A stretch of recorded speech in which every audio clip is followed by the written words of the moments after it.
Welcome to SIB Najah Islamic Finance Education Series, where we discuss about Islamic finance and the topics related to it. Today we are addressing primary Sharia compliant investment vehicles available today for you.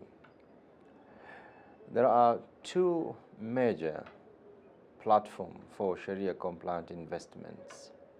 The first one is active investment platforms, and the example here, you become a business owner or a sole proprietor setting up your own business in a street or in a particular office offering products or services to your targeted client.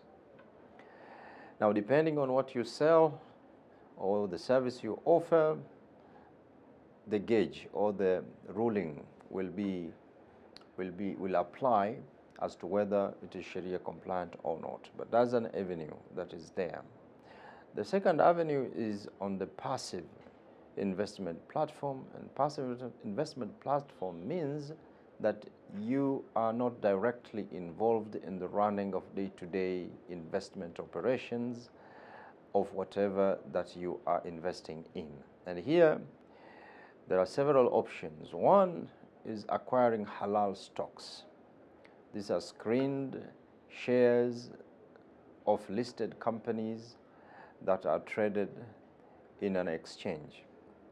Here in Nairobi, we have Nairobi Stock Exchange, and there are a number of shares, but the Sharia compliant investment avenue here will be to identify those which are Sharia compliant for you to invest. Another avenue is investment funds. These are Sharia compliant funds that have been certified by Sharia Advisory Board, that they manage the funds or collects funds from people and invested them in Sharia compliant asset classes, and returns are paid to the investors from time to time. And in case there are losses which are beyond or due to market reasons, the loss is borne to the investors. The example here we have, like, Mansa Sharia Fund, which is a Mansa Special Sharia Fund, which is a collective investment scheme that invests in global markets on Islamic financial assets, of which from time to time investors receive their profits, particularly quarterly. The other avenue is a term deposit of an Islamic bank.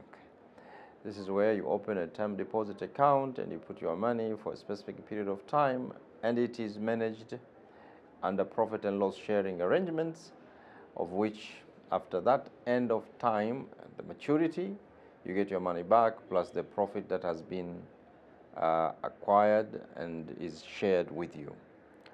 And the last one will be sukuk. These are investment certificates that you can acquire underlying assets, and based on the performance of these underlying assets, you get a return from time to time.